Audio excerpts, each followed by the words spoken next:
We have the stability, Ross. We have the 401k, the plan. Why not make it official? I spent so long looking for an emotionally mature man who actually had his life in order. And now that I've found you, I don't want to wait to start our forever. Look, I love you. I really do, and that's exactly why this is so hard for me to say.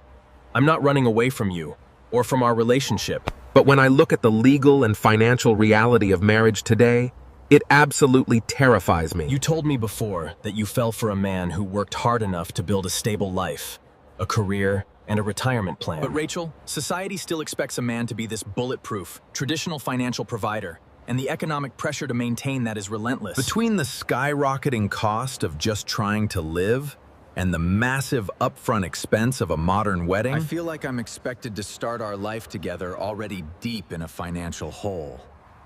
And if we bring kids into the mix, the sheer compounding cost of childcare and raising a family to adulthood feels like an overwhelming mountain to climb. Even if we pool our lives together by choice, I worry about navigating premarital debts that could compromise our shared future. Losing the day-to-day financial autonomy to take career risks, invest, or manage the very money. I worked so hard to build independently, without court oversight if things go sideways. But my deepest, most paralyzing fear is what happens if we don't make it.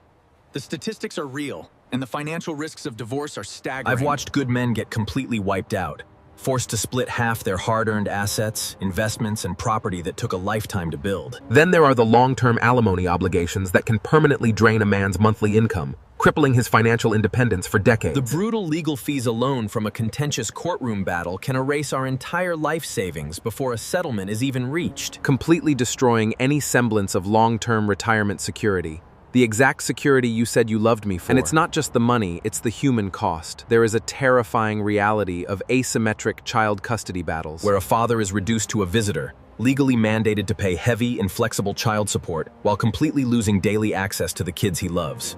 Marriage feels like signing a government contract, where my wealth, my future stability, and my rights as a parent are all put on the line under a system that feels incredibly high risk. I want a life with you. I want the companionship, the love, and the future we talk about. But the legal framework tied to that piece of paper makes me feel like I'm gambling everything I am and everything I will ever work for. And that fear is holding me back.